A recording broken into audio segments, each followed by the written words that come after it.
엘비스 프레슬리가 어떤 사람인지를 소개하는 것은 어리석은 일인지도 모릅니다. 그의 음악을, 그의 영화를 전부 말하는 것은 어쩌면 시간 낭비일지도 모릅니다. 비틀즈가 얼마나 위대했는지, 마이클 잭슨이 왜 팝의 황제인지를 말하는 것이 시간 낭비인 것처럼 말입니다. 최근 전설이라 불리는 음악인들, 뮤지션들에 대한 전기 영화가 많이 나오고 있습니다. 어쩌면 너무나 반갑고 좋은 일이기도 하지만 한편으로는 안타까운 일이기도 합니다. 20세기 문화계를 수놓고 이끌었던 뮤지션들과 그의 주변인들이 이제는 하나둘씩 퇴장할 때가 다가온 겁니다. 이제는 50년대의 음악도 60년대 후반의 히피들이나 그 우드스탁도 점점 기억에서 희미해집니다. 언젠가는 그 시대를 살았던 증인들은 모두 사라지고 그 시대의 음악은 그저 기록으로만 남을지도 모릅니다. 그렇기에 전기 영화가 쏟아지는 것은 아닐까 하는 생각을 해봅니다. 최근 5년간 나온 뮤지션의 전기 영화에서 가장 크게 성공한 작품은 역시 보헤미안 랩소디일 겁니다. 우리나라에서는 994만, 거의 1000만에 달하는 인원이 저 영화를 봤습니다. 재미있는 건 보헤미안 랩소디의 작품성 자체는 그리 좋지 못하다는 겁니다. 서사 구조도, 단순한 플롯도, 그리고 프레디 머큐리의 삶을 그리는 방식도 단편적이라는 비판에 직면했습니다. 하지만 보헤미안 랩소디의 전략은 마지막 30분에 아예 퀸을 부활시키는 것이었습니다. 그들은 영화관에서 퀸의 전설적인 공연을 볼 수 있도록 시간을 할애했고 이게 먹혔습니다. 특히 퀸의 내한이 없었던 대한민국에서는 마치 퀸의 내한 공연을 보는 것 같았습니다. 싱어롱 상영이 늘어나고 마치 로키 호러 픽처쇼를 보듯 퀸 코스프레를 한 사람들이 신나게 영화를, 아니 퀸의 음악을 즐겼습니다. 이후 나온 로켓맨은 상당히 잘 만든 영화라고 저는 생각했습니다. 엘튼 존의 삶을 조명하는 방식도 테런 에저튼의 연기도 인상적이었죠. 그의 음악을 뮤지컬의 기법을 섞어서 표현하고 그의 무대와 그의 삶을 마치 연극처럼 묘사한 것도 좋았습니다. 우리나라에서는 엘튼 존의 인지도가 그리 높지 않았던지 흥행에는 실패했습니다. 주디 갈란드의 슬픈 생애의 황혼기를 그렸고 르네 제리거의 연기가 절정에 달했던 작품이었습니다. 아쉬운 점도 있었지만 주디의 삶을 슬쩍 들여다보게 만들기는 했죠. 반면 리스펙트는 아레사 프랭클린이라는 위대한 뮤지션의 삶을 가창력이라는 면에서는 당대의 고수라 할 만한 제니퍼 허드슨이 연기했음에도 그게 전반적인 진행이 아쉬웠습니다. 그리고 이런 흐름을 타고 엘비스가 왔습니다. 오스틴 버틀러라는 젊은 배우를 전면에 내세우면서 그 상대 역으로 톰 행크스를 배치하고 감독으로는 바즈 루어만을 발탁했습니다. 바즈 루어만 특유의 화려한 연출과 엘비스 프레슬리의 기구한 인생이 만나면서 펼쳐지는 한 편의 아름다운 이야기. 저는 최근 5년간 나온 뮤지션 전기 영화 중에서 엘비스야말로 발군이라는 생각이 들더군요. 영화의 연출과 표현이 너무나 좋고 엘비스 프레슬리의 인생을 톰 파커라는 인물의 시선으로 바라보면서 그를 둘러싼 욕망과 거짓의 감옥을 실감하게 만드는 이 모든 것이 좋았습니다.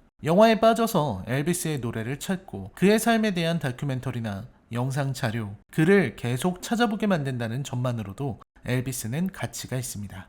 놓치기에는 너무나 아쉬운 영화, 오스틴 버틀러라는 새로운 스타를 탄생시킨 영화, 그리고 세상 그 누구보다도 아름다웠던 위대한 뮤지션을 그린 영화, 엘비스 리뷰입니다. 여러분, 이제부터는 치명적인 스포일러가 포함되어 있습니다. 감상에 주의하시기 바랍니다. 리뷰 시작합니다.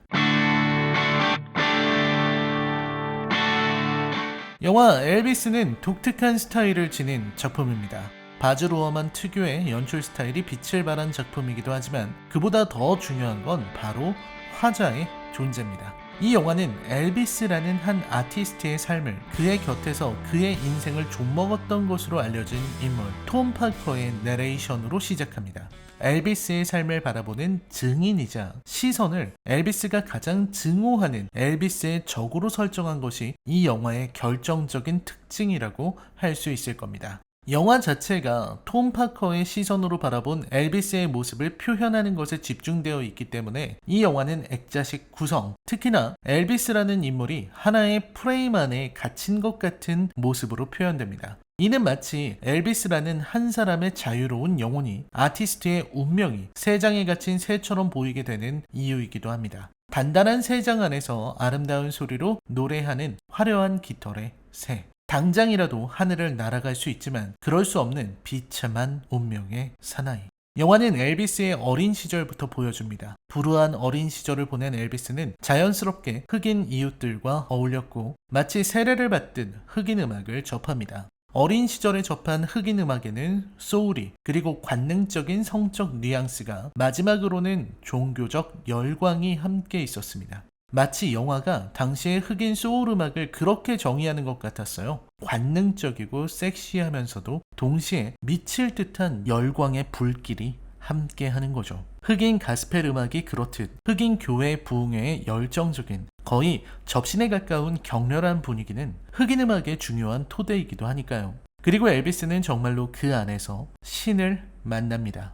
이 영화는 종교적 뉘앙스를 지우는 작품이므로 엘비스가 만난 신의 정체는 아마도 음악 그 자체였던 것은 아닐까요? 트럭 운전을 하며 젊은 시절을 보내던 엘비스는 무언가에 이끌리듯 음악을 찾았고 무대 위에서 열정적인 공연을 펼치는 그가 톰 파커를 만난 것은 어쩌면 필연일지도 모르겠습니다. 톰 파커는 마치 운명의 연인을 만난 것 같은 표정을 하고 있습니다. 자신을 엘도라도로 이끌어줄 환희의 여신상처럼 보였을지도 모르죠. 중요한 건 그 순간 톰 파커는 엘비스에게 완전히 꽂혔다는 겁니다. 여기에서 이게 운명의 장난처럼 보일 수도 있습니다. 엘비스는 하필 그날 공연을 했고 젊은 엘비스의 허리 움직임에 여자들은 비명을 지르면서 열광했습니다. 톰의 말처럼 엘비스라는 금단의 과실을 탐해도 되는지 머뭇거리다가 마침내 괴성을 지르는 여성 팬들의 모습은 당시로서는 충격적일 수 있을 겁니다. 그도 그럴 것이 엘비스는 그야말로 타고난 스타고 뛰어난 뮤지션이면서 동시에 지금의 아이돌처럼 여성 팬들의 마음을 빼앗을 수 있는 능력을 선천적으로 타고나왔거든요. 그리고 그 모든 것을 톰 파커가 봤습니다.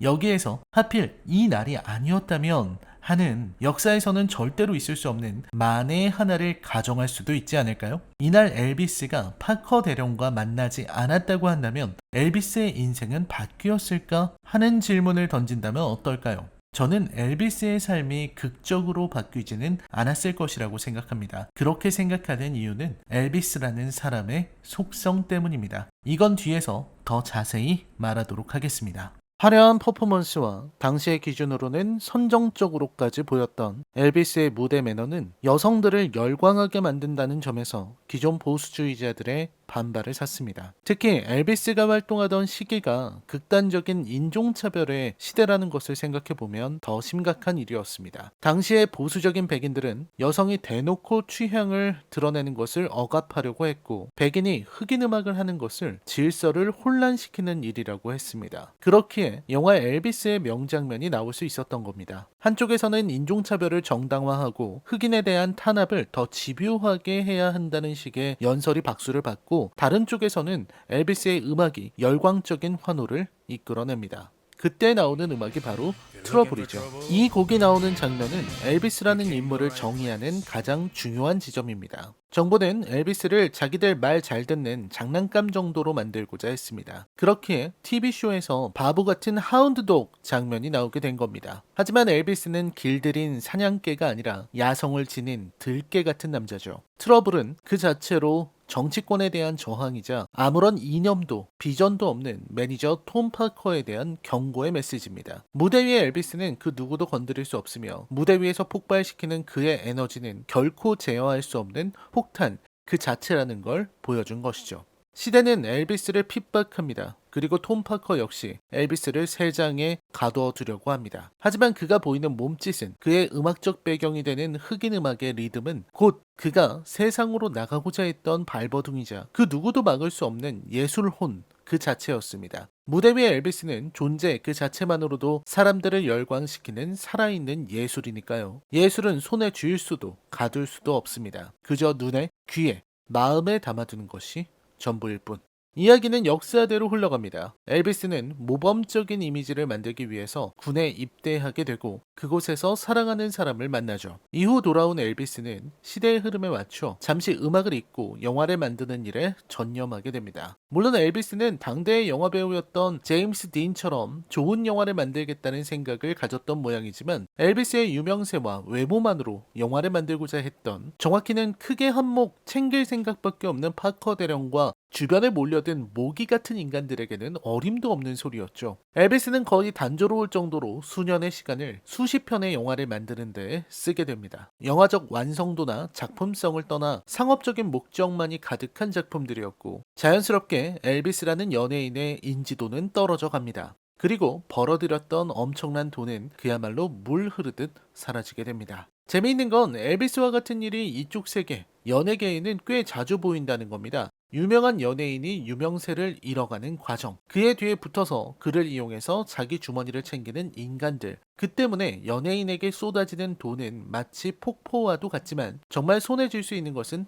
없습니다. 폭포가 쏟아지고 있을 때는 무한대와 같은 돈이 있는 것 같지만 내려오는 물줄기가 줄어들면서 현실을 파악하죠. 그렇게 많이 벌었는데 왜 내게는 남은 게 없지? 같은 생각 말입니다. 그걸 해먹는 이들이 친구든 가족이든 원수든 중요하지 않아요. 누군가는 뒤에서 그를 이용해서 이 속을 챙기고 있으니까요. 결국 톰 파커와 결별하기로 마음먹고 자신을 도울 이들을 찾아낸 엘비스는 크리스마스 시즌을 맞이한 복귀 공연에서 전설적인 무대를 선보입니다. 톰 파커는 크리스마스 캐롤을 부르기를 원했지만 엘비스는 가죽 자켓을 입고 자신의 히트곡을 불렀습니다. 그리고 그의 공연은 그야말로 역사가 됩니다. 지금도 유튜브에서 그날의 공연을 찾아볼 수 있죠. 또 하필이면 68년이군요. 이후 이어지는 건 바로 제가 생각하기에 이 영화의 하이라이트라 볼 수 있는 라스베이거스 공연입니다. 이때 엘비스는 톰 파커와 결별하기 위해 준비하고 있었죠. 이때 톰 파커는 갑자기 아프다면서 병원에 입원합니다. 마음 약한 엘비스를 공략하기 위한 시위였을 겁니다. 왜냐면 허리가 아프다고 했던 톰이 갑자기 큰 병이 있는 것처럼 행세했으니까요. 그리고 엘비스가 결별을 말하려고 할 때 톰은 마지막 승부수를 던집니다. 엘비스가 물 수밖에 없는 떡밥을 던지는 거죠. 엘비스라는 대연은 톰의 낚시 바늘을 물었고, 그렇게 라스베이거스에서 헤어나올 수 없는 계약의 늪이 시작되는 겁니다. 여기에서 톰과 엘비스의 관계를 묘사하는 게 참 인상적이었습니다. 톰이 엘비스에게 등을 돌리면서 일생일대의 도박을 하는 장면부터 엘비스의 히트곡인 Suspicious Minds가 나오면서 바즈 루어만의 연출은 위대한 순간을 만들어냅니다. 엘비스의 공연이 시작되고 관객들이 모이고 엘비스는 노래를 시작합니다. 노래 제목은 놀랍게도 의심하는 마음이고 그 첫 소절은 덫에 걸려버렸다로 시작합니다. 함정에 빠져 아무것도 할 수 없는 엘비스의 상태. 노래는 그 이유를 당신을 사랑하기 때문에 라고 말합니다. 그야말로 엘비스의 인생을 함축한 가사 아닌가요? 함정에 빠진 것처럼 아무것도 할 수 없고 주위 사람들은 자꾸만 엘비스의 삶을 갉아먹는데 엘비스는 움직일 수 없습니다. 그의 마음에 사랑이 있기 때문에, 마음이 약하고 정에 이끌리기 때문에. 톰은 그야말로 교활합니다. 톰은 학습했죠. 엘비스의 무대만큼은 손을 댈 수 없는 절대적인 영역이라는 걸 안 겁니다. 무대는 마음껏, 음악은 마음껏 하라는 톰의 태도는 엘비스와의 화해를 의미하는 것 같습니다. 하지만 엘비스라는 인물이 무대에서 그 에너지를 뿜어낼 때 Suspicious Minds 너머로 톰은 엘비스를 판매하고 있습니다. 소름 끼치는 장면이죠. 이후 엘비스의 삶은 라스베이거스에서 갇혀버립니다. 월드 투어를 하자는 그의 바람을 톰 파커는 자꾸만 막아섭니다. 톰 파커에 의해 월드 투어를 하지 못하게 된 엘비스는 그 진실을 알아내죠. 톰 파커가 사실은 미국인이 아니었고 그래서 해외로 나가지 못한다는 사실, 그리고 자신이 해외를 나가지 못하니 엘비스를 가둬두기 위해서 계속해서 안전, 보안 이슈를 만들었다는 사실, 마지막으로 라스베이거스의 인터내셔널 호텔은 그를 위해 준비된 거대한 세장이었다는 진실까지. 엘비스는 파커에게 욕을 하고 결국 월드 투어를 떠나려고 하지만 끝내 그는 날아가지 못합니다. 그의 아버지가, 그의 가족들이 부채에 시달렸기 때문입니다. 모든 것을 버리고 그저 날아가기만 하면 해결될지도 모르는데 엘비스는 끝내 파커에게 굴복하고 남은 인생을 또 그렇게 살아갑니다. 이 영화에서 가장 중요한 건 결국 파커 대령과의 관계입니다. 영화를 보고 있으면 파커 대령처럼 나쁜 인간은 또 없는 것처럼 보입니다. 참으로 기생충 같은 인물이죠. 엘비스가 없으면 살아갈 수 없는, 하지만 파커의 말을 듣고 있자면 또 다른 면이 보입니다. 어쩌면 파커는 엘비스를 스타로 만들어준 공헌이 조금은 있을지도 모릅니다. 그리고 파커는 많은 부분에서 엘비스의 삶을 탄압했지만 그러면서도 엘비스의 가족처럼 지내기도 했습니다. 어머니가 돌아가시고 슬픔에 빠진 엘비스를 위로해주는 역할을 엘비스의 아버지는 파커에게 맡깁니다. 여기에서 파커는 분명히 거절했어요. 선을 넘는 거라고. 하지만 선을 넘도록 유도한 것은 결국 엘비스의 아버지였습니다. 엘비스의 아버지는 그야말로 무능하고 형편없는 인간입니다. 돈을 다룰 줄도 모르고 파커에게 내내 이용만 당했고 파커가 엄청난 돈을 청구했을 때 아무것도 하지 못했습니다. 엘비스가 격렬한 투어에 시달려 쓰러졌을 때 당장 이 인간 무대로 올리라고 외치는 파커를 보면서 아무 말도 하지 못하는 멍청한 아버지였습니다. 만약 엘비스의 어머니가 살아있었다면 파커는 이처럼 막 나가지는 못했을 겁니다. 무거운 철근이 그의 몸을 감고 있기라도 하듯 엘비스는 나라를 떠나지 못합니다. 그 이유는 그의 가족, 그의 사랑하는 사람들, 인간관계가 그를 놓아주지 않는 겁니다. 그리고 파커는 말합니다. 자신이 엘비스를 이용했듯 엘비스 역시 자신에게 일정 부분 의지하고 있다는 것을요. 얽힐 만큼 얽혀서 이제는 풀어내기가 힘든 상황이 되었음을 암시하는 말입니다. 그런 면에서 파커의 인간적인 부분도 보입니다. 여전히 그는 쓰레기 같은 인간이지만 그래도 그에게는 엘비스의 재능을 알아보는 눈이 있었습니다. 인터내셔널 호텔에서 역사적인 첫 공연이 끝났을 때 파커는 무대 뒤에서 숨을 몰아쉬는 엘비스를 보고 눈물을 흘립니다. 저는 그게 악어의 눈물이나 연기가 아니라고 생각했습니다. 이 엄청난 무대를 해낸 엘비스가 너무나 멋지고 자랑스러웠던 겁니다. 아무리 악인이라고 해도 그 순간 느낀 그의 감정은 진짜였을 겁니다. 물론 포옹하는 엘비스의 뒤로 약속받은 계약서를 숨기는 사악한 면모는 그가 왜 악인인지를 다시 되새기게 하지만요. 좋은 영화는 이런 거죠. 엘비스의 삶을 생각해보면 그의 인생은 슬픔으로 가득 찬 것으로 보입니다. 저는 이 작품이 좋았습니다. 보헤미안 랩소디보다는 물론 훨씬 좋았고 로켓맨 같은 영화보다도 오히려 저는 엘비스가 좋았다고 생각합니다. 바주 루어만이 보여줄 수 있는 특유의 연출 스타일과 엘비스의 슬픈 인생이 만나 이루어진 최고의 작품이라고 생각합니다. 영화 엘비스에 대한 제 평점은 10점 만점에 7점입니다. 엘비스는 비록 슬프게 세상을 떠났지만 엘비스 프레슬리라는 위대한 가수의 음악은 영원히 남을 겁니다. 그는 애처롭게도 자신이 실패했다고 여겼습니다. 글쎄요, 그의 영화는 오래 남아있지 않더라도 엘비스의 음악은 불멸입니다. 그리고 엘비스 역시 불멸의 존재가 되었죠. 오스틴 버틀러는 심각할 정도로 잘생긴 배우였고 영화에서는 엘비스를 완벽하게 표현했습니다. 다만 저는 엘비스의 마약설을 그대로 영화에 넣은 점은 의아했습니다. 엘비스의 죽음에 대해서 여전히 많은 의문이 있는 것은 사실이지만 그가 마약을 했다는 것은 확인된 사실이 아니라고 알고 있었기 때문입니다. 접할 수 있는 정보가 인터넷에 놔두는 것들 뿐이라 확신할 수는 없지만 엘비스의 삶이 마약으로 점철되었다는 것을 굳이 표현해야 했을까 하는 의문도 듭니다. 그게 더 극적이기는 하지만요. 마지막으로 엘비스의 입으로 듣는 다리 없는 새의 이야기도 무척 쓸쓸하게 다가왔습니다. 장국영의 아비가 했던 말이 절로 떠오르면서 엘비스의 삶과 겹쳐지는 인상적인 대사였습니다. 라이너의 컬처쇼크 영화 리뷰는 계속됩니다. 시청해주셔서 감사합니다.